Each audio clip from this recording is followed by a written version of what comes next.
हम 5 मिनट पूर्व की बात करते, हम 5 मिनट बाद आते हैं सब।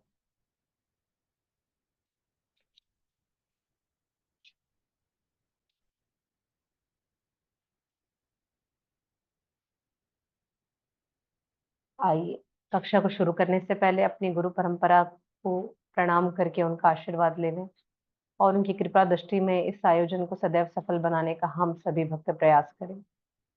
ओम अज्ञानतिमिरन्धस्य ज्ञानञ्जन शलाकया चक्षुरुन्मिलितं येन तस्मै श्रीगुरुवे नमः। श्रीचैतन्यमनोभीष्टं स्थापितं येन भूतले स्वयं रूपं कदा मह्यं ददाति स्वपदान्तिकम्। वन्देऽहं श्रीगुरुन् श्रीयुतपदकमलं श्रीगुरुन् वैष्णवांश्च श्रीरूपं साग्रजातं सहगण रघुनाथान्वितं तं सजीवं सावधैतं सावधूतं परिजनसहितं कृष्ण चैतन्य देवं श्रीराधा कृष्ण पादान् सहगण ललिता श्री विशाखान्वितांश्च। हे कृष्ण करुणा सिंधु दीनबंधु जगतपते गोपेश गोपिका कांत राधा कांत नमस्तुते। तप्त कांचन गौरांगी राधे वृंदावनेश्वरी वृषभानुसुते देवी प्रणमामि हरिप्रिये। वाञ्छाकल्पतरुभ्यश्च कृपासिन्धुभ्य एव च पतितानां पावनेभ्यो वैष्णवभ्यो नमो नमः। जय श्री कृष्ण चैतन्य प्रभु नित्यानंद श्री अद्वैत गदाधर शिवासादि गौर भक्त वृंद। हरे कृष्णा कृष्णा कृष्णा हरे हरे, हरे राम राम राम हरे हरे। नमो विष्णुपादाय कृष्णपृष्ठाय भूतले श्रीमते भक्तिवेदांत स्वामी निति नामिने। नमस्ते सरस्वती देवी गौरवाणी प्रचारिणे निर्विशेषा शून्यवादी पाश्चात्य देश तारिणे। जगद्गुरु श्री प्रभुपाद की जय। श्रीमद् भगवद गीता यथारूप की जय।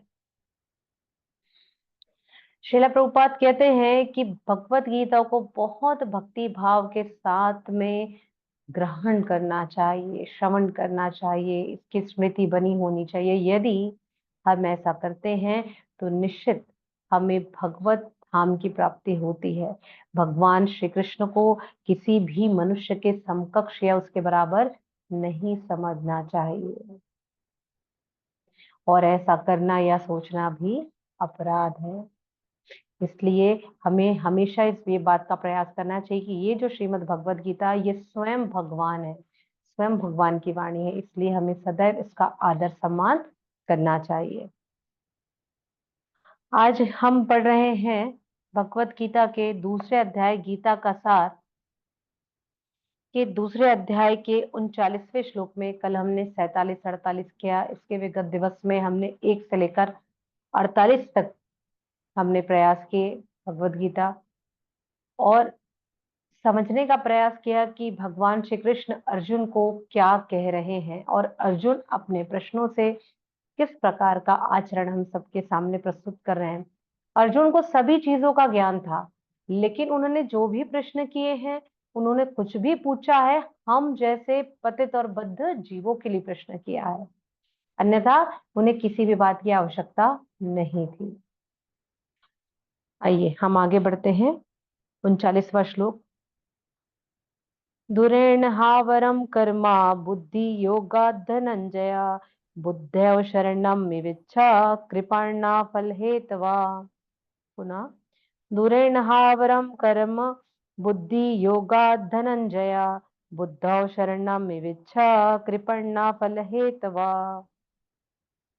दुरेण हावरम कर्म बुद्धि योगात् धनंजया बुद्धैव शरणं विविच्छ कृपणा फल हेतवा। हरे कृष्णा। हरे कृष्णा माता जी। माता जी श्लोक क्रमांक 48 में आए थे क्या हम? ओ क्षमा क्षमा, 48 करते हैं, फिर से बढ़ते हैं। योगस्थ कुरु कर्माणि संगतः कृत्वा धनंजया सिद्ध सिद्धयो समो भूत्वा समतत्व योग उच्यते। योगस्थ कुरु कर्माणि संगतः कृत्वा धनंजया सिद्ध सिद्धयो समो भूत्वा समतत्व योग उच्यते।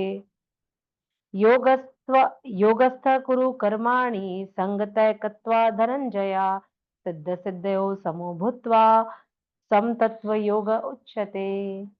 हरे कृष्णा। जी पढ़िए हमारी योगिनी माता जी, आज आपका स्वास्थ्य ठीक है?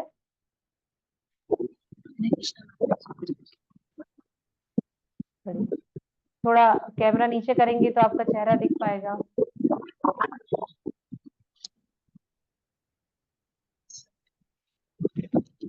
योगस्थः कुरु कर्माणि संग त्यक्त्वा धनंजया सिद्ध सिद्धयो समो भूत्वा समत्वं योग उच्यते। हरी हरी। जी अहिल्या माता जी, हरे कृष्णा। हरे कृष्ण माता जी, दंडवत प्रणाम। प्रणाम। योगस्थ कुरु कर्माणि संगम त्वकत्व धनंजय सिद्धय सिद्धयो समो भूत्वा समत्वं योग उच्यते। हरे कृष्ण माता जी। हरे कृष्णा हरि बोल। जी रोहिणी नंदन प्रभु जी। योगस्थः कुरु कर्माणि संगम त्यक्त्वा धनंजय सिद्ध सिद्धयो समो भूत्वा समत्वं योग उच्यते। हरि बोल। जी हमारे गौतम बुद्ध प्रभु जी। हरे कृष्ण माता जी। योगस्थः कुरु कर्माणि संगम त्यक्त्वा धनंजय सिद्धि सिद्धयो समा भूत्वा समतत्वं योगः उच्यते। हरि बोल। जी अंकिता माता जी। हरे कृष्ण माता जी। हरे कृष्णा। योगस्थः कुरु कर्माणि संगम युक्त धनंजय सिद्धि अशुद्धयो समः भूत्वा समत्वं योगः उच्यते। हरि बोल। जी पूर्णचंद्र माता जी। हरे कृष्ण माता जी, दंडवत प्रणाम। दंड प्रणाम। योगैस्था कुरु कर्माणि संगम त्यक्ता धनंजया सिद्ध सिद्धियो समा भूत्वा शमतम योगे उच्यते। हरि बोल।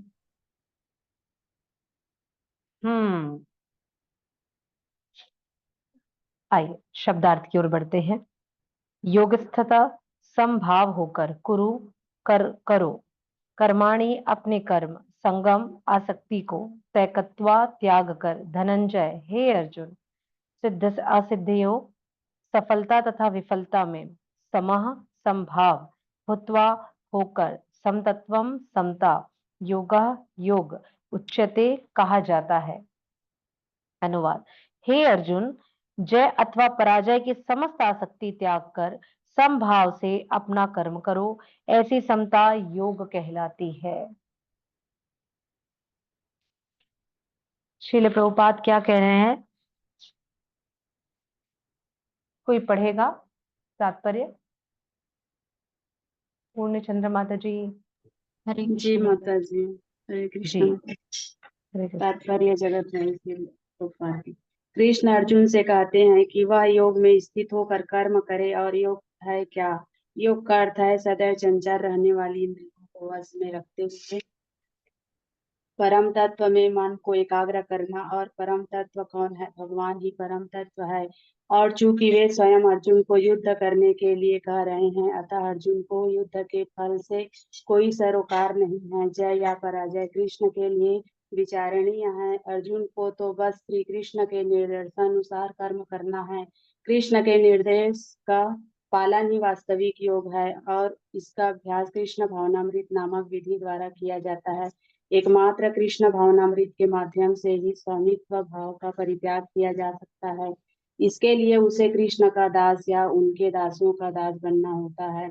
कृष्ण भावनामृत में कर्म करने की यही एक विधि है जिससे योग में स्थित होकर कर्म किया जा सकता है। अर्जुन क्षत्रिय है, अतः वह वर्णाश्रम धर्म का अनुयायी है। विष्णु पुराण में कहा गया है कि वर्णाश्रम धर्म का एकमात्र उद्देश्य विष्णु को प्रसन्न करना है। संसारिक नियम है कि लोग पहले अपनी तुष्टि करते हैं, किंतु यहाँ तो अपने को तुष्ट न करके कृष्ण को तुष्ट करना है। अतः कृष्ण को तुष्ट किए बिना कोई वर्णाश्रम धर्म का पालन कर भी नहीं सकता। यहाँ पर परोक्ष रूप से अर्जुन को कृष्ण द्वारा बताई गई विधि के अनुसार कर्म करने का आदेश है। हरे कृष्ण। हरि बोल। ये जो श्लोक है, आप पुनः इसे पिछले श्लोकों के तात्पर्यों के साथ, उसके अनुवाद के साथ आप इसे जोड़ करके देखेंगे तो आपको समझ में आएगा कि भगवान यहाँ स्वयं क्या कह रहे हैं। आपको ये बताएगा कि बुद्धि योग क्या है। किसी को याद है कि बुद्धि योग क्या है?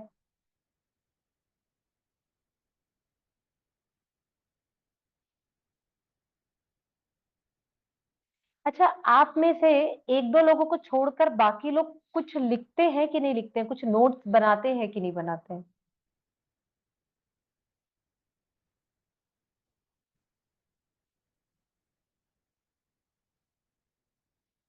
अगर नहीं बनाते हो तो कृपया बनाएं, क्योंकि हमारी दिमाग इतना अच्छा नहीं है, हमारा इंटेलिजेंस इतना अच्छा नहीं है कि वह सब कुछ अपनी मेमोरी में स्टोरेज करके रख सके।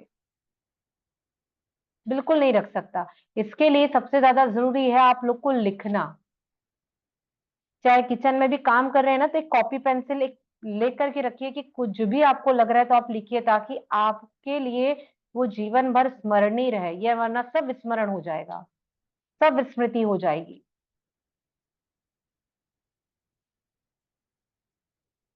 आपको ये बताएगा कि बुद्धि योग क्या है।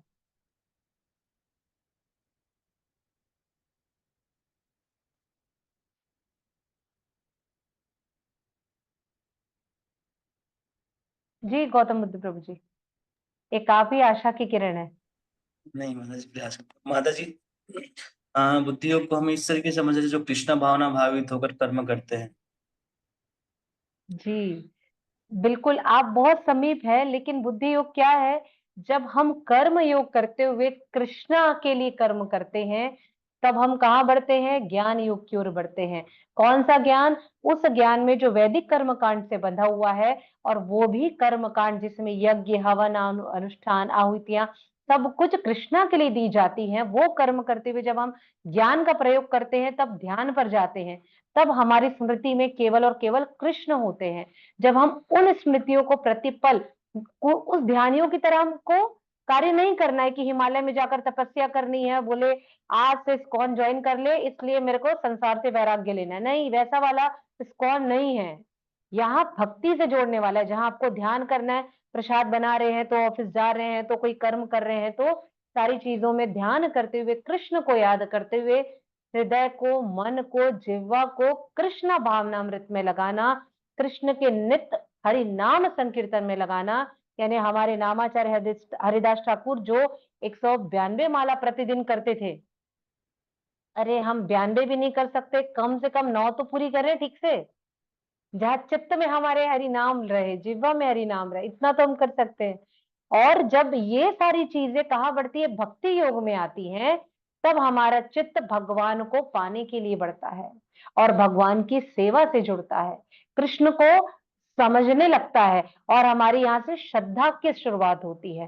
तब ये कर्म योग, ज्ञान योग, ध्यान योग और फिर भक्ति योग जब मिलते हैं, तब बुद्धि योग बनता है। ये बुद्धि योग है।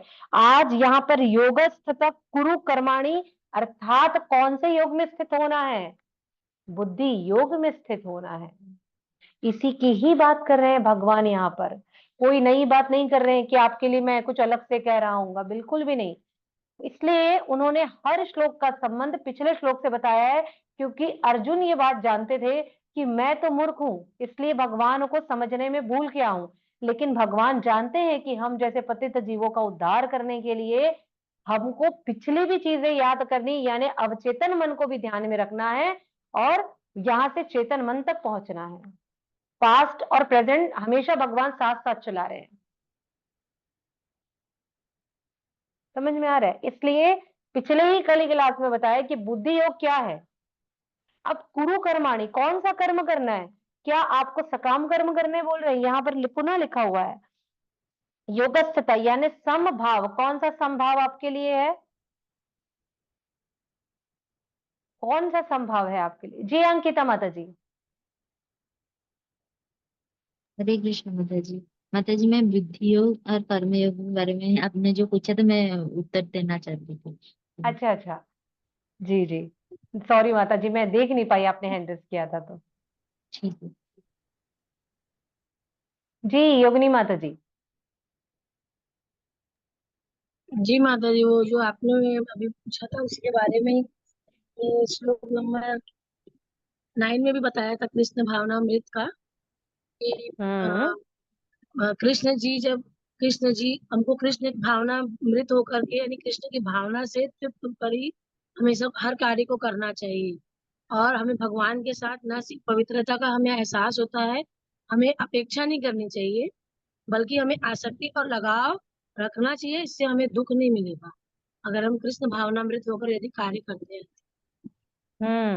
बिल्कुल, ये ये संभाव का आपने श्लोक नंबर 9 में बताया था, अध्याय 2 के श्लोक नंबर 9। धन्यवाद धन्यवाद। अब यहाँ पर संभाव के लिए क्या कह रहे हैं भगवान कि कौन से कर्म योग? जी गौतम बुद्ध प्रभु जी, आप कुछ कहना चाहते थे? नहीं माता जी, आप समभाव को बोले तो माता जी यहाँ पे निष्काम कर्म के बारे में बता रहे हैं क्या भगवान? जी निष्काम कर्म के बारे में कह रहे हैं। कौन सा निष्काम कर्म? जहां सफलता असफलता दोनों ही के लक्षणों से हमें कोई भी तकलीफ नहीं होगी। यदि अच्छा हुआ तो भी कृष्ण का है और नहीं हुआ तो भी कृष्ण का है। और जो भी कार्य कर रहे हैं वो सब कुछ क्या है? कृष्ण के लिए है। इसलिए पिछले श्लोकों में भी ये वर्णन आया ना कि जय पराजय, लाभ लाभ, अलाभ लाभ, किसी से भी मुझे कोई मतलब नहीं है। फिर इसी के पिछले श्लोक में क्या क्या उन्होंने कर्मण्येवाधिकारस्य, अर्थात केवल आप कर्म करो, कोई चिंता की बात नहीं है कि आपको किसी भी प्रकार के लाभ की कामना करनी है, फल की कामना करनी है, आपको कर्म करना है, ये यहाँ पर भगवान कह रहे हैं। इसलिए शिला प्रभुपाद ने यहाँ पर अपने तात्पर्य में लिखा है, जगत गुरु शिल प्रभुपाद की जय। कृष्ण अर्जुन से कहते हैं कि योग में स्थित होकर कर्म करो, यानी निष्काम भाव से कर्म करो। और योग क्या है? यहाँ पर शिला प्रभुपाद ने ये सारे प्रश्न आप लिखिए अपने, अगर नोट्स बना रही है इसको अंडरलाइन करिए, बहुत महत्वपूर्ण है कि योग क्या है। अब शिला प्रभुपाद ने प्रश्न भी किया, अब इसका उत्तर भी दे रहे हैं। क्या उत्तर दे रहे हैं शिला प्रभुपाद?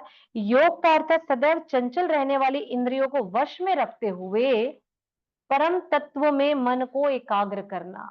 यानी जो हमारी इंद्रियां है ना, सदैव इधर उधर भ्रमित होती रहती है। यदि हमारा मन कोई अच्छा प्रसाद आ गया उस पर चित्त में चला जाएगा, मार्केट में कोई नया ब्रांड लॉन्च हो गया तो उस पर चला जाएगा, कोई बड़ी खबर आ गई तो हमारा मन वहां से चला जाएगा, कोई दुखद खबर आ गई तो हमारा हृदय वहां उद्दील हो जाता है। किंतु भक्ति योग में स्थित कृष्ण भावनामृत में अपने चित्त को जिसने लगाया है, उसे किसी भी सुख दुख, लाभ हानि, सफलता असफलता में उसको फर्क नहीं पड़ना चाहिए। उसका चित्त, उसका मन स्थिर होना चाहिए। इसलिए यहाँ शिला प्रभुपाद ने बताया। फिर उन्होंने क्या अगला प्रश्न किया कि परम तत्व कौन है? तो निश्चित भगवान ही परम तत्व है, यानी उन्होंने बता दिया कि और कोई परम तत्व नहीं है, भगवान श्री कृष्ण ही परम तत्व हैं। क्योंकि वे स्वयं अर्जुन को युद्ध करने के लिए कह रहे हैं, अतः अर्जुन को युद्ध के फल से कोई सरोकार नहीं होना चाहिए। यहाँ समभाव का अर्थ ही यही है कि वो कर्म योग से जिस कर्म को करने के लिए कहा जा रहा है केवल वो कर्म को करे, उसके समभाव यानी विफलता सफलता में वो उसको विचलित नहीं होना है।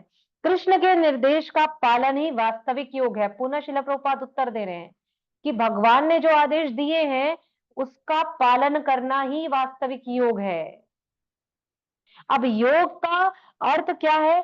लिंकिंग विथ सुप्रीम, यानी मेरा कनेक्शन ही कृष्ण के साथ है, जो सुप्रीम पर्सनालिटी है उसके साथ मेरा कनेक्शन ही योग है। ये यही उज्जते है,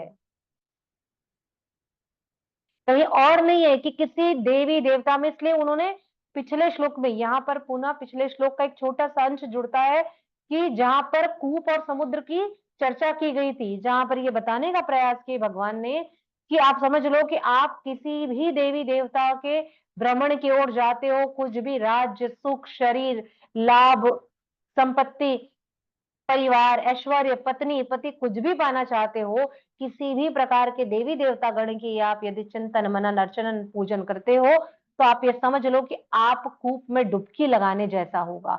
और यदि आप इस कूप से जब पानी निकालोगे, और हो सकता है कि आपकी वो रस्सी टूट जाए, हो सकता है किसी दीवार से टकरा कर वो लोटे की बाल्टी कूप में चली जाए, तब पुनः आपका भक्ति के स्तर से नीचे जाना हो जाएगा और फिर आपको वहीं से प्रयास शुरू करना पड़ेगा। इसलिए यदि आप कृष्णा भावनामृत संघ में डुबकी लगाते हो, यदि इस समुद्र में डुबकी लगाते हो, इस संभाव में रहकर डुबकी लगाते हो कि जो कुछ भी मुझे चाहिए वो कृष्ण देने वाले हैं, मुझे सब कुछ कृष्ण से चाहिए, तो क्या होगा आपके लिए? आपका बाहर निकल पाना उस कुएं से बहुत सरल हो जाएगा और आपकी बाल्टी यानी रस्सी भी टूटेगी नहीं और डूबेगी भी नहीं।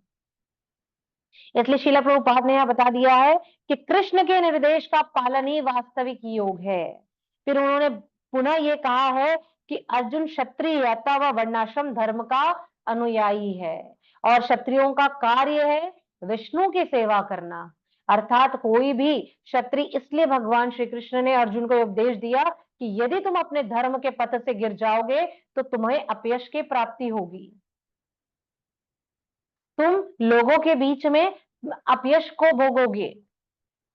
इसलिए आपको ये बात समझनी है कि भगवान हर श्लोक, हर तात्पर्य श्रील प्रभुपाद ने कहीं भी ऐसा नहीं है कि अपने मन से किसी संत महात्मा की वाणी है, बिल्कुल भी नहीं। जो भगवान ने कहा है, जैसा कहा है, उन्हीं ही शब्दों को हमको समझाने के लिए स्कंदों से, पुराणों से, उपनिषद से हमारे लिए इन तात्पर्यों की रचना की है। इसलिए किसी भी अन्य भगवत गीता में तरह तरह की असंख्य भगवत गीता है जहां पर लोगों ने अपने मनोवृत्ति के अनुसार तात्पर्यों का वर्णन किया है, लेकिन श्रील प्रभुपाद ने केवल और केवल भगवान की वाणी को सरल शब्दों में हमारे लिए स्कंदों से, कठोपनिषद से, श्वेताक्षर उपनिषद से, अनंत अनंत स्कंद, वेद पुराण, पद्म पुराण से हमारे लिए इनका प्रस्तुति दी है। इसलिए पुनः उन्होंने कहा है, विष्णु पुराण में कहा गया है कि वर्णाश्रम धर्म का एकमात्र उद्देश्य है विष्णु को प्रसन्न करना। वर्णाश्रम धर्म का उद्देश्य अर्थात ब्राह्मण का क्या कर्म है? वचन, वाचन, पठन, पाठन, यज्ञ, आहुति, होम करना। और क्षत्रिय का क्या कर्म है? कि वह सभी लोगों की, समस्त जनों की रक्षा का पालन उसके दायित्व में होता है। तो वह ब्रह्म के द्वारा निकले हुए शब्दों को लेकर के वह सबकी रक्षा करे। वैश्य का कर्म क्या होता है? कर्म करना, अर्थात किसी भी प्रकार के कर्म जो हाथों के द्वारा किए जाते हैं, लोगों के धनोपार्जन का कार्य करना, ये वैश्य का कर्म होता है। और शूद्र का कर्म होता है, वर्णाश्रम धर्म होता है, इन सबकी आज्ञाओं का पालन करना वो शूद्र का कर्म होता है। इसलिए यहाँ ये बताया गया कि विष्णु पुराण में ये कहा गया है आपको कुछ नहीं करना है, ये सब कुछ इस योग से संबंधित है, कर्म से संबंधित है। कर्माणि कुरु कर्माणि, आपको सारी चीजें इसी से संबंधित है। इसलिए ये श्रील प्रभुपाद यहाँ पर कह रहे हैं। यहाँ पर परोक्ष रूप से अर्जुन को कृष्ण द्वारा बताई गई विधि के अनुसार कर्म करने का आदेश दिया गया है।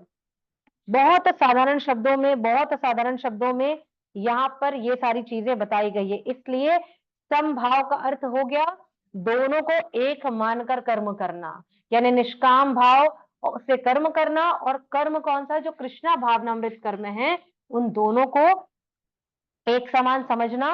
इसलिए भगवान यहाँ कह रहे समभाव से कर्म करो अर्जुन। और पहली पंक्ति का भी यही अर्थ हुआ कि हम अपने आप को कृष्ण का सेवक मानकर कर्म करेंगे। योगस्थिता कुरु कर्माणि, बहुत साधारण शब्दों में, आपको कुछ भी नहीं करना है और सिर्फ इतना ही समझना है। फिर भगवान क्या बोल रहे हैं कि यहाँ मैं उसी योग का वर्णन कर रहा हूं बार बार जो बुद्धि योग से संबंधित है। बुद्धि योग अर्थात श्रील प्रभुपाद ने क्या बताया? जो कृष्णा भावनामृत संघ है, और हमारी चेतना क्या होगी? कृष्ण भावनामृत चेतना होगी। इसलिए यहाँ पर हमारे को हृदय में क्या करना है? उस भाव को उस ढंग से समझने का प्रयास करना है कि हर कार्य हमारा केवल और केवल कृष्ण भावनामृत होगा। इसलिए इस श्लोक के 4 महत्वपूर्ण बिंदु हैं। पहला है कि योग में स्थित होकर ही कार्य करना है, आपको योग में स्थित होकर कार्य करना है। उसमें भी क्या करना है, उसके सब टॉपिक्स में क्या आएगा कि पहला मेरा कृष्ण से संबंध होगा, जो श्रील प्रभुपाद कह रहे हैं कि मेरा संबंध केवल कृष्ण से होगा। दूसरा वो क्या बोल रहे हैं, मुझे युक्त वैराग्य चाहिए। कैसा युक्त वैराग्य चाहिए मुझे, जहां पर मुझे कृष्ण के अलावा किसी से भी मन को नहीं लगाना है। मेरी सारी सेवाएं, मेरा सारा कर्म जो भी होगा वो केवल और केवल कृष्ण के लिए होगा। इसलिए भगवान ने यहाँ पर अर्जुन को कहा है कि तुम अपने चित्त को, मन को मेरे में लगाओ और युद्ध करो, तुमको विचलित नहीं होना है। इसलिए ये युक्त वैराग्य मतलब आप ये समझ लीजिए कि मैं कोई भी कार्य कर रही हूं, लेकिन मेरी चेतना, मेरा मन कहाँ लगा हुआ है, केवल और केवल कृष्ण में लगा है। मेरा अंतः मन केवल कृष्ण का स्मरण कर रहा है। तीसरा परिणाम, परिणाम की किसी प्रकार की चिंता नहीं करना है, कुछ हमें नहीं सोचना है, जो होगा यानी कि कर्मण्येवाधिकारस्ते मां फलेषु कदाचन।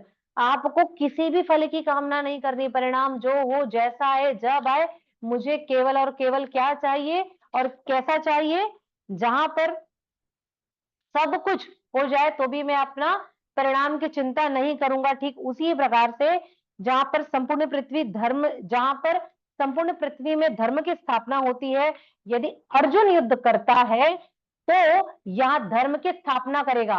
वो उसको यहाँ पर ये नहीं सोचना है कि मैं अपने मामा, ताता, चाऊ, ताऊ, ताया किसी का भी वध कर दूंगा तो मुझे पाप लगेगा, बिल्कुल नहीं। उसको कृष्ण के आदेश का पालन करना है, ये परिणाम है। और इसी सब टॉपिक का चौथा भाग क्या होगा, चालबाजी, धोखेबाजी। कैसी चालबाजी, कृष्ण भगवान हमेशा कहते हैं और श्रील प्रभुपाद कहते हैं कि कृष्ण भक्त सदैव चतुर।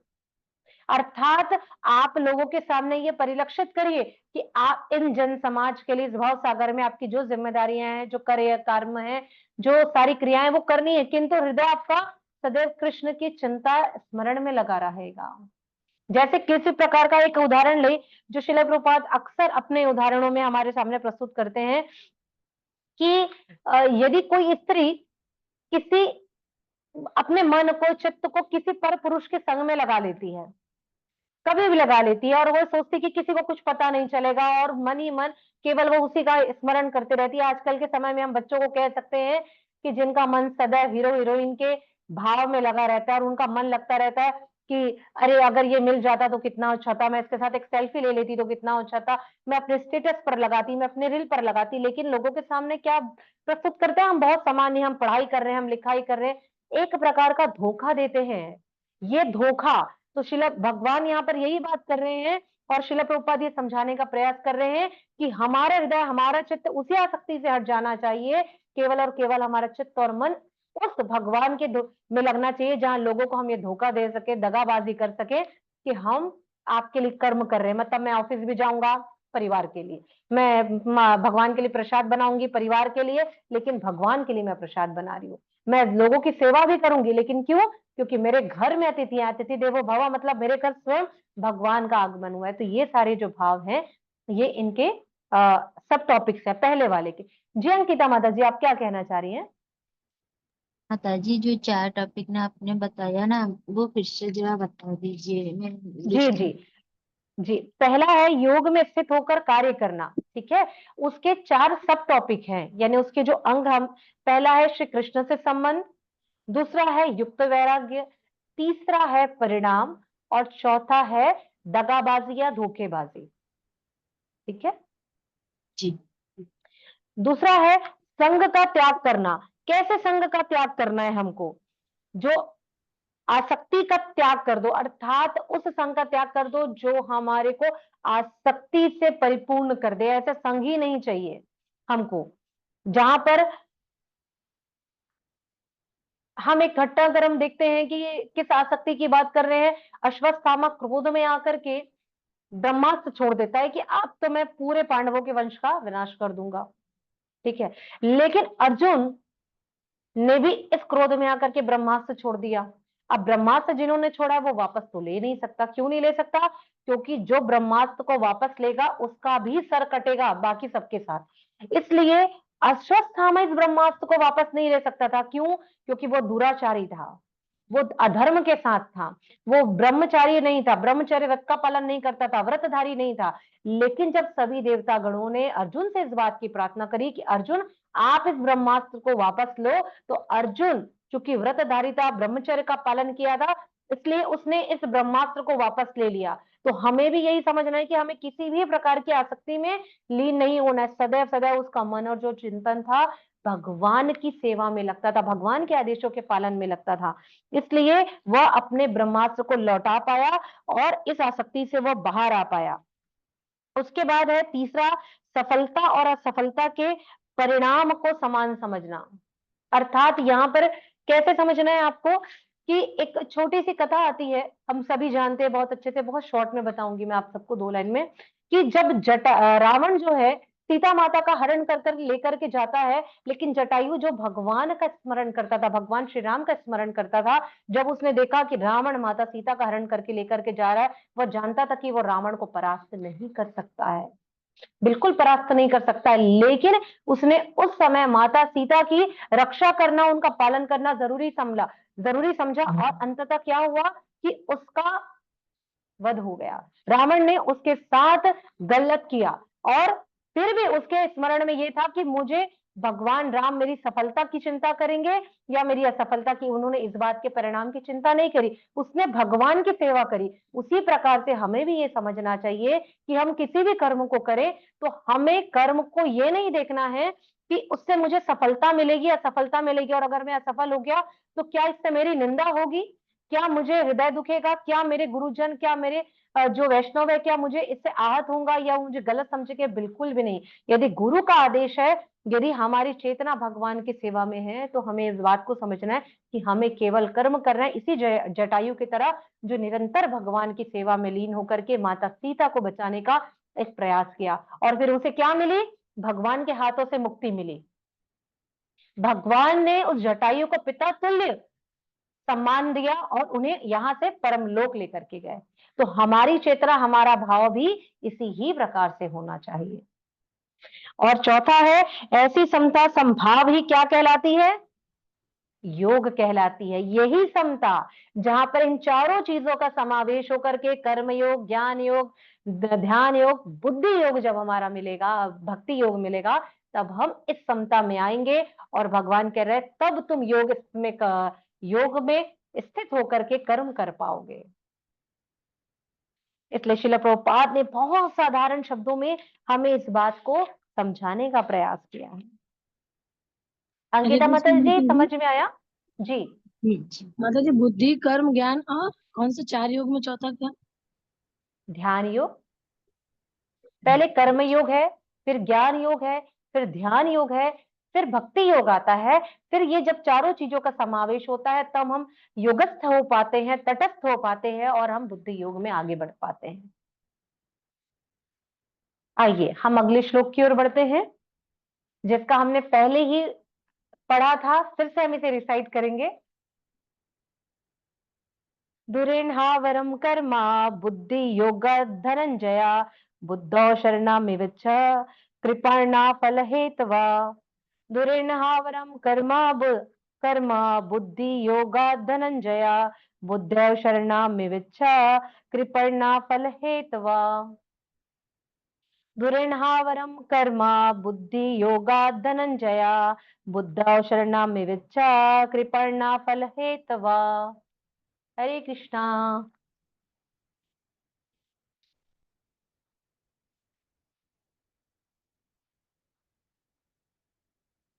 जी पढ़िए, अंकिता माता जी पढ़िए।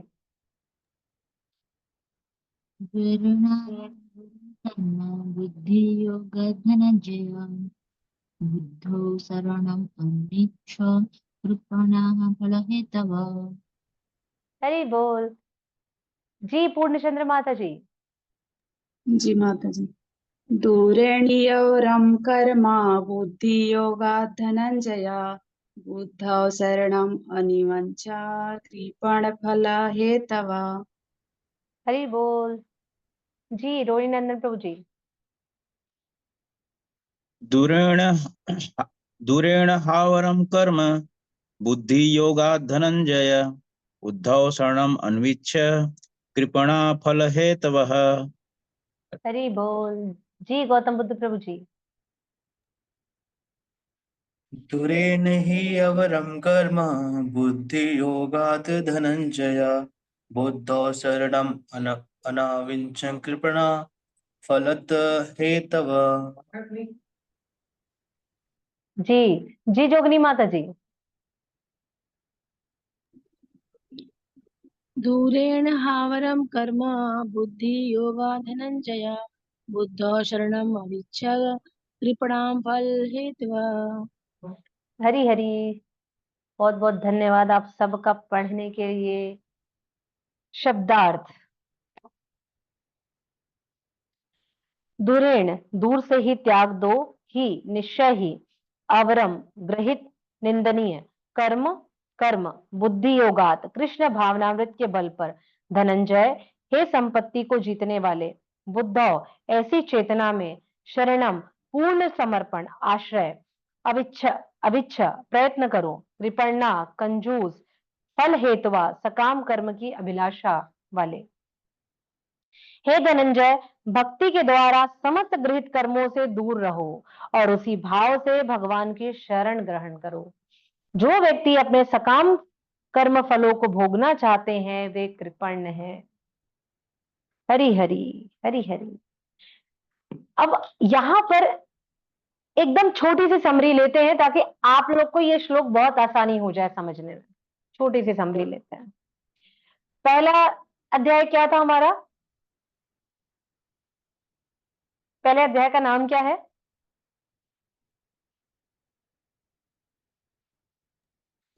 किसी को पहले कुरुक्षेत्र अध्याय के का नाम?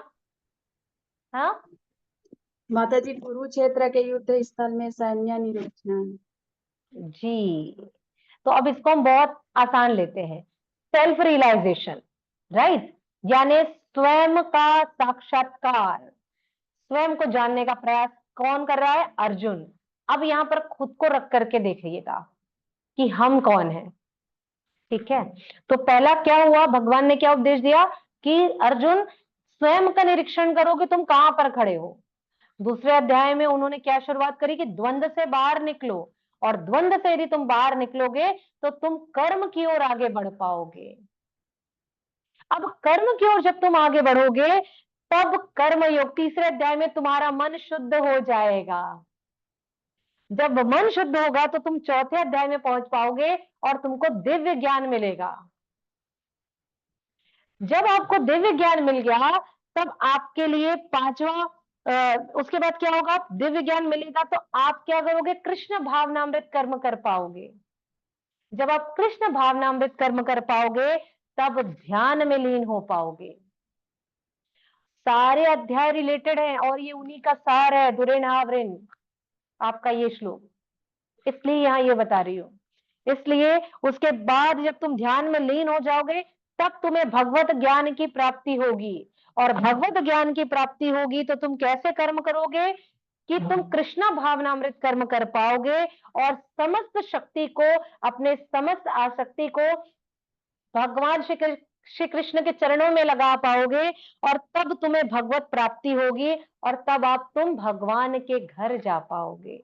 यदि तब तुम भगवान के घर जा पाओगे तब तुम्हें भगवान का परम गुह्य ज्ञान मिलेगा, और जब तुम्हें भगवान का परम गुह्य ज्ञान प्राप्त होगा तब तुम भगवान के ऐश्वर्य को समझ पाओगे, और जब आप भगवान के ऐश्वर्य को समझोगे तब आप भगवान के विराट स्वरूप के दर्शन कर पाओगे। जिस तरह अर्जुन ने भगवान के विराट स्वरूप का दर्शन किया।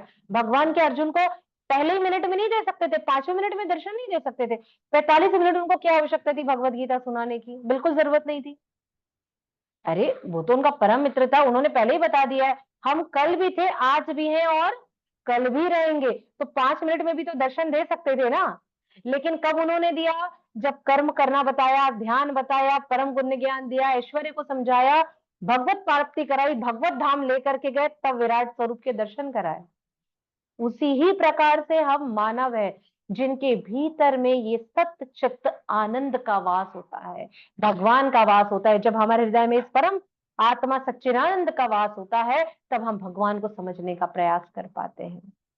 और यहां तक जब हम पहुंचते हैं तब भगवान के स्वरूप को हम जब देखते हैं, उनको दर्शन करते हैं, तब हमें समझ में आता है कि ये जो संसार है यह केवल माया जाल से बंधा हुआ है और इसी माया जाल, इसी भव सागर से बाहर निकलने के लिए भगवान निरंतर अर्जुन को कह रहे हैं कि तुम सारी आसक्ति का त्याग करो और समभाव से में स्थित होकर के बुद्धि योग का प्रयोग करो और अपनी चेतना को मुझ पे स्थित करो। इसलिए श्रील प्रभुपाद ने यहाँ पर बताया कि परम तत्व ही श्री भगवान है और परम तत्व के चरणों में अपनी आसक्त चेतना को लगाना ही योग में स्थित होना है। इसलिए भगवान ने अब ये श्लोक कहा है। कौन सा श्लोक? दुरेन हावरेन कर्मा बुद्धि योगा धनंजया। अब धनंजय का अर्थ क्या होता है?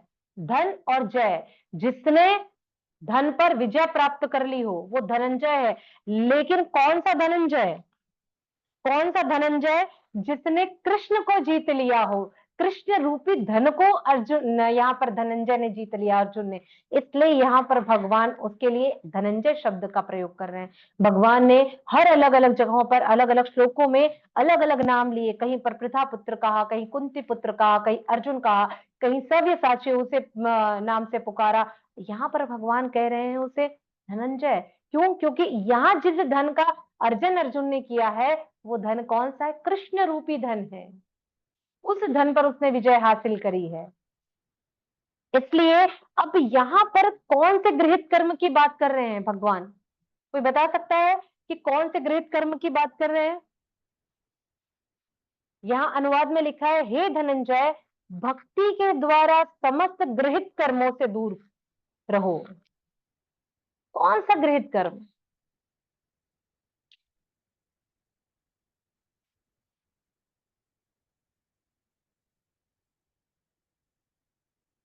अरे जी जी, गौतम बुद्ध प्रभु जी। माता जी कोई और बताना चाहिए? ऐसा तो कोई दिख नहीं रहा है मुझे, आप बताइए।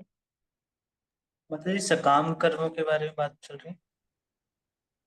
हाँ बिल्कुल, सकाम कर्म के बारे में बात कर रहे हैं गृहीत कर्मों में। लेकिन कैसे सकाम कर्म?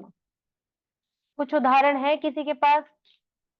जोगनी माता जी कुछ याद है कौन सा सकाम कर्म के बारे में बात कर रहे हैं हम?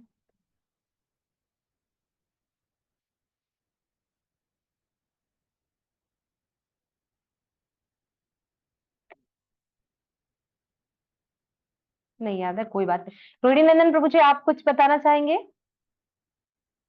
नहीं, कोई नहीं। गृहीत कर्म अर्थात किसी का वध करना, खून करना, मारना, युद्ध करना, अनाचार करना या किसी लाभ के लिए कोई भी ऐसा कार्य करना है, सारे गृहीत कर्म है। ये सब कुछ गृहीत कर्म है। भौतिक सुख के बारे में सोचना, केवल भौतिक सुख। मैं BMW खरीद लेता तो मेरे परिवार के ऐश्वर्य में वृद्धि हो जाती। मैं बनारसी साड़ी ले लेती तो लोगों के बीच किटी पार्टी में दिखा पाती।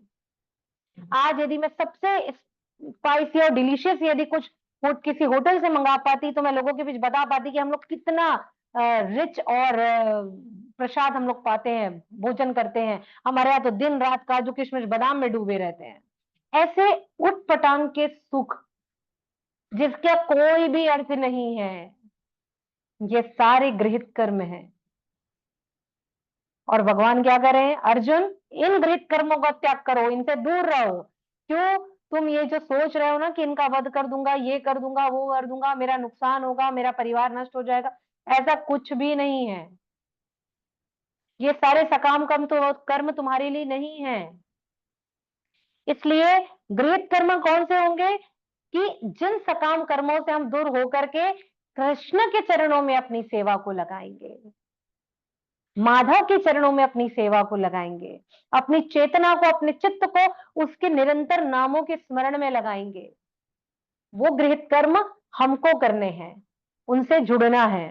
अर्थात यहां पर 2.44 में क्या बताया है? देखिए पलट करके कौन पलटेगा और पढ़ेगा 2:44 में।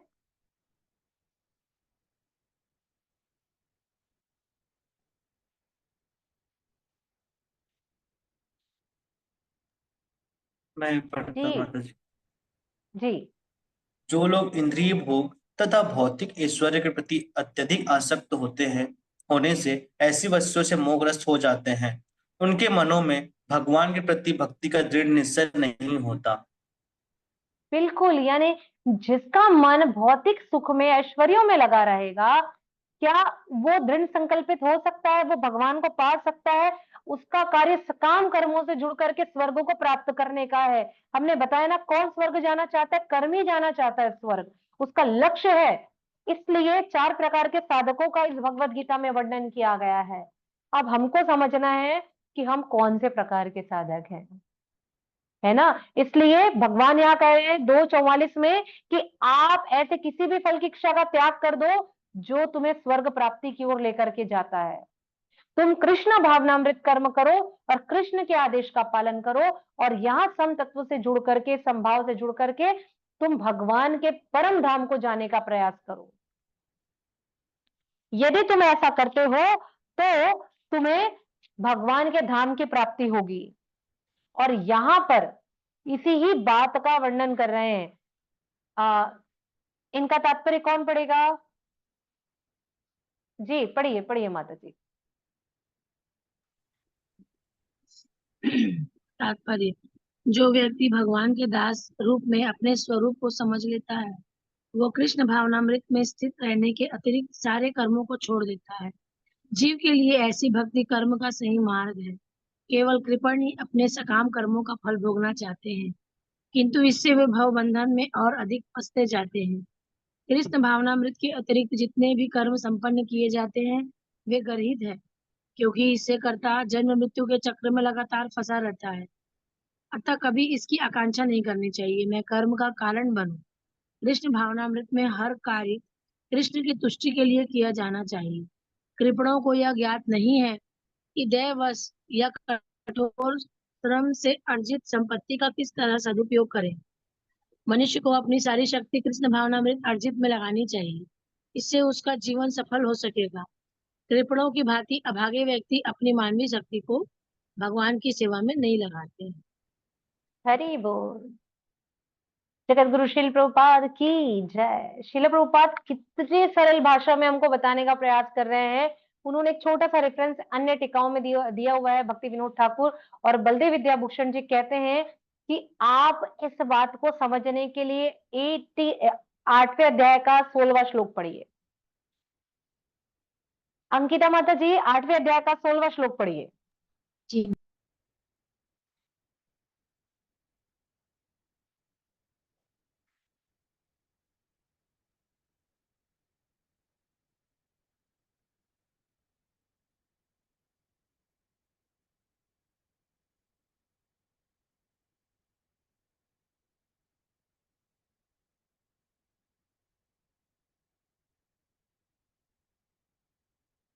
हरि बोल।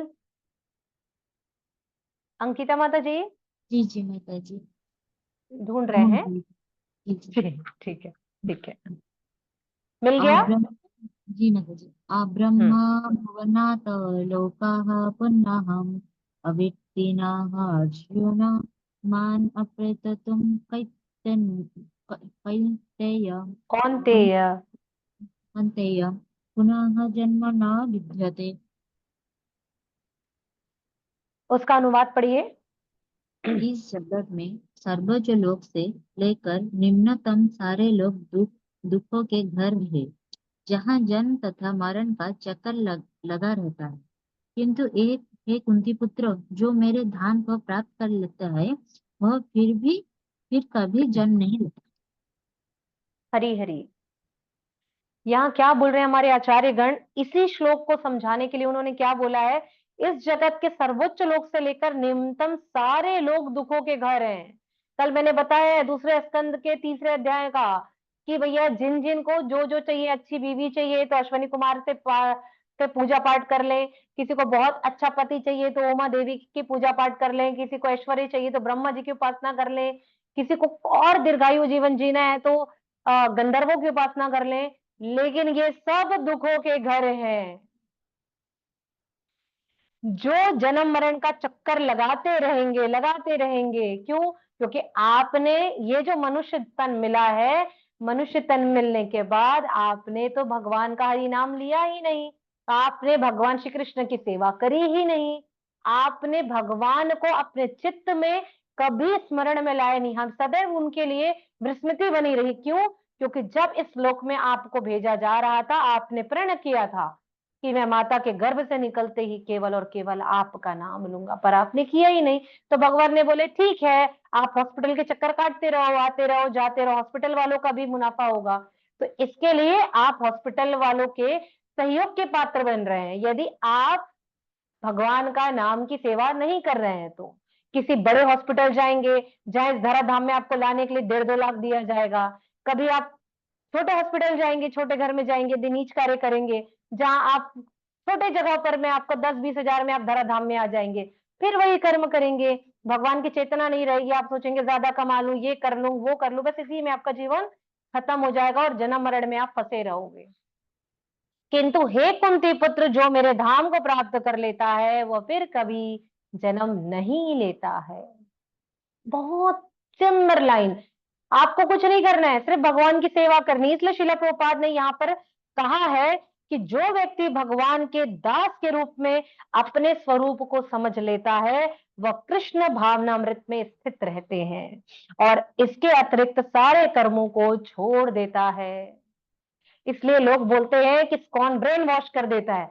नहीं भाई, इस्कॉन वालों के पास वेनिश और डिटर्जेंट और सर्फ एक्सेल के अलावा भी बहुत सारे काम है। उनको भगवान की सेवा करनी है, उनको भगवान के लिए प्रसाद बनाना है, उनको मंदिर की साफ सफाई करनी है, कि वो सिर्फ सर्फ एक्सेल और वेनिश लेकर के, डिटर्जेंट लेकर के ब्रेन वॉश ही करेंगे।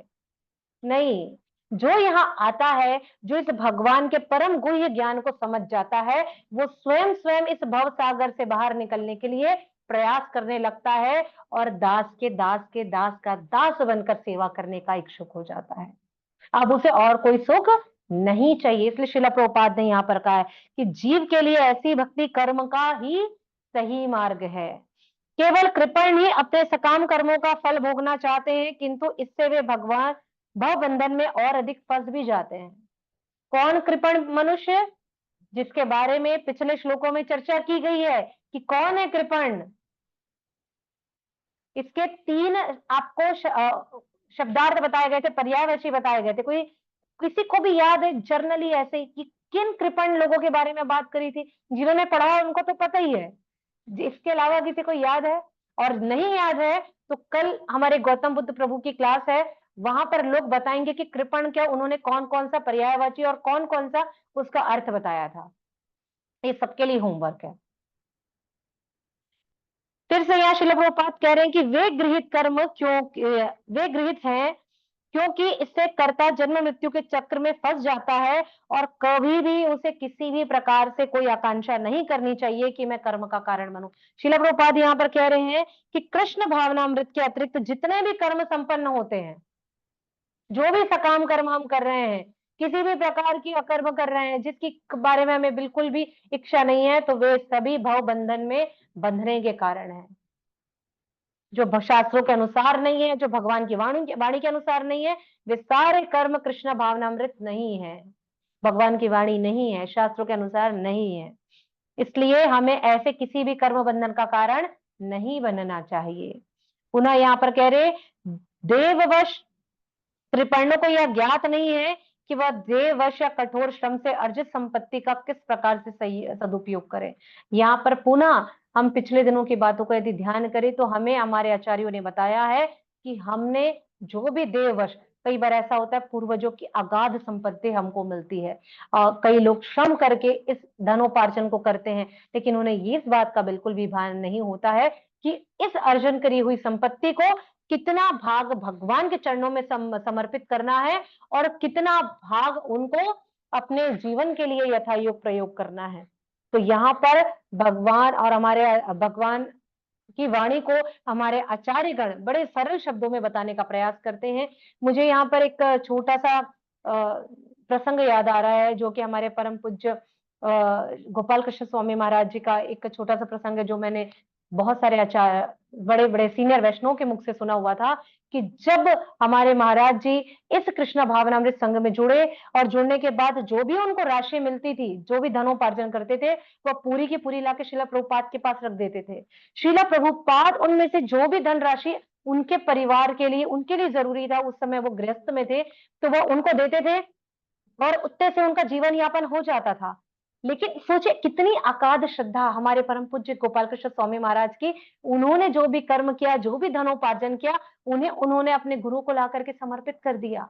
क्या हमारे भीतर ही श्रद्धा है कि हम हमारे गुरुओं को ला करके समर्पित कर सके? हम सोचते हैं मैंने आज 50,000 कमाया है, काम करता हूँ, पहले ही मैं इसमें से 30,000 रख लेता हूँ, बचा लेता हूँ और 10-20,000 परिवार में खर्चे के लिए दे देता हूँ। अब जो 10,000 बचा है, ठीक है, इसमें से 1-2,000 भगवान की सेवा में लगा देंगे, ठीक है, कोई मांग लिया। उसमें भी कोई वैष्णव भक्त 4 बार 40 बार बोले तब जा करके कोई 500 रुपए का एक नोट बाहर आता। कुछ थोड़ी बहुत लक्ष्मी आती, कुछ तो इतने दानशील है कि जो कुछ भी विचार नहीं करते हैं और भगवान के चरणों में अपनी सेवाओं को समर्पित कर देते हैं। तो हमें ऐसा ही समझना चाहिए। यही श्रीला प्रभुपाद बताने का प्रयास कर रहे हैं और स्वयं हमारे आचार्य भक्ति विनोद ठाकुर जी भी कहते हैं कि कितनी राशि 50% भाग सीधा भगवान की सेवा के लिए निकाल दो, 10% भविष्य की सुरक्षा के लिए और 40% जो बचा है उसमें 10%, 40 में से अब जो 10 बच गया वो शारीरिक समस्याओं में जो कभी भी आ सकती हैं, किसी भी रूप में आ सकती है उनके लिए, और 30 से अपने परिवार का जीवन यापन और उसके संचार के लिए हमें प्रयोग करना चाहिए।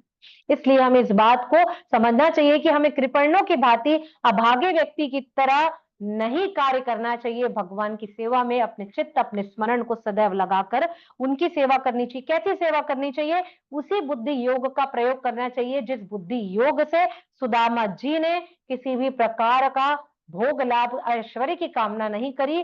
और जब भगवान ने सुदामा सुशीला जी के द्वारा भेजे हुए जब चिबड़ा को खाया तो लक्ष्मी, ऐश्वर्य, धन, संपदा सब कुछ दे दी, किंतु वो इसके प्रति आसक्त नहीं हुए और आसक्त ना हो करके अपने हृदय में सदैव भगवान के दिव्य गुणों को अपने हृदय में समाहित करके रखा और उनके लिए ही अपने जीवन को समर्पित कर दिया। उन्होंने भगवान के पास जाकर कभी याचना नहीं करी। इस प्रकार से बुद्धि योग का हमें प्रयोग करना चाहिए। कभी भी हमें ऐसा नहीं करना चाहिए।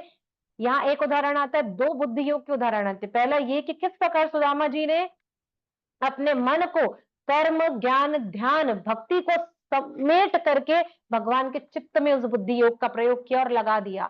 ऐश्वर्य, धन, संपदा, लक्ष्मी मिलने के बाद भी उनका मन कभी विचलित नहीं हुआ इस ऐश्वर्य के प्रति। किंतु जब राजा नहुष को इंद्र पद की प्राप्ति हुई, राजा नहुष को जब इंद्र पद की प्राप्ति हुई तो उन्हें ऐसा लग रहा था कि कब मैं जाकर के उस इंद्र पद का लाभ ले लूं, कब मैं उसका भोग कर लूं। इसलिए उन्होंने क्या किया, सारे ऋषि गणों को अपने रथ पर बांध दिया और हकाने लगे। रथ हाँकते हैं ना सारथी, तो वैसे वो उस रथ को हकाने लगे और सरपट सरपट दौड़ो करके जब राजा नहुष बोलते थे तो उसी वजह से सारे ऋषिगण बहुत ज्यादा दुखी हुए और राजा नहुष को श्राप दे दिया कि तुम जिस प्रकार से हमें सरपट दौड़ने के लिए बोल रहे हो तो जाओ तुम इस भूलोक पर जाकर के सर्प की योनि प्राप्त करोगे। क्यों? क्योंकि वो बुद्धि योग से विस्मित हो गए। उन्होंने अपनी चेतना को, जिस वजह से, जिस चेतना के कारण उन्हें भगवान के द्वारा सारी संपत्ति अर्जन करने का, इंद्र का पद भोगने का अवसर प्राप्त हुआ भगवान की चेतना में लगे रहने के कारण, लेकिन उस पद का भोग ऐश्वर्य इतना उनके हृदय में समा गया कि वो सब कुछ विस्मृत हो गया, उनकी स्मृति वहां से हट गई। और क्या हुआ? पुनः ऋषिगणों ने श्राप दिया और वो नीचे सर्प योनि में आ गए। तो यहाँ इस बुद्धि योग का ये प्रमुख उदाहरण है। हमें समझना चाहिए इन शास्त्रों से, ना हमें राजा नहुष बिल्कुल नहीं बनना है। कुछ भी हो जाए, कितनी भी धन संपदा अचानक मिल जाए, कई बार माया देवी हमारी परीक्षा लेती है और अचानक से सारी चीजें हमें मिल जाती हैं। कई बार ऐसा होता है कि माया देवी हमें इस भव सागर से बाहर निकालने के लिए हमारे को परीक्षाओं में डाल देती है और हमारे चित्त को भगवान की सेवा में लगाने के लिए हमारे साथ हमारे परिवारजनों सबको हमसे दूर हटाने का भी प्रयास करते। कब? जब हमारा चित्त मन भगवान की सेवाओं में लगने लगता है, बार बार हम निरंतर जब हरि नाम लेने लगते हैं, तो हमें उसी प्रकार से इस भव सागर से निकलने में माया देवी भी कब मदद करती है? जब हम हमारे मन को, हमारे चित्त को भगवान की सेवाओं में लगाते हैं। इसलिए यहाँ पर श्रील प्रभुपाद ने हमें बताया है कि हमें किस प्रकार से आसक्त नहीं होना है, गृहित कर्मों के माया जाल में नहीं फंसना है, सकाम कर्मों से अपने आप को बांधकर नहीं रखना है और किसी भी कर्म बंधन का कारण नहीं बनना है। हमें कृष्ण भावनामृत कर्म करना है और कृष्ण भावनामृत कर्म करते हुए कृष्ण के कर्म से बंध करके इस भव सागर से मुक्ति पानी है। इसलिए इस श्लोक के कुछ महत्वपूर्ण बिंदु हैं जो हमें ध्यान रखना चाहिए। पहला कि बुद्धि योग महत्वपूर्ण है, बुद्धि योग महत्वपूर्ण है, किंतु सकाम कर्म तुच्छ है। काम कर्म के बंधन में हमें नहीं बंधना है। दूसरा, हमें सदैव बुद्धि योग की शरण लेनी चाहिए। कर्म से भक्ति तक की ओर बढ़ना है। कर्म कृष्ण के लिए, ज्ञान कृष्ण के लिए, ध्यान कृष्ण के लिए, भक्ति कृष्ण के लिए, और सारी चीजें जब मिलेगी तो कृष्ण भावनामृत होकर के कृष्ण की शरण के लिए। और जो सकाम कर्म को भोगते हैं वे ही कृपण कहलाते हैं। जो स्वर्ग की प्राप्ति करना चाहते हैं वे कृपण कहलाते हैं। तो हमें इस बात को ध्यान में रखना है कि हम वो नहीं है जहां स्वर्ग की प्राप्ति ऐश्वर्यों के भोग को भोग करके हम इस भव सागर में बंध के जन्म मरण के चक्कर में बंधना चाहें। 8-16 याद रखेंगे कि हमें जन्म मरण के चक्कर में नहीं बंधना है। जगत गुरु श्रील प्रभुपाद की जय।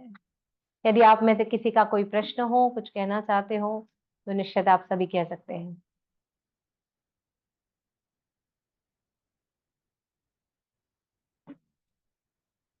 अन्यथा हम क्लास को यहीं विराम करते हैं।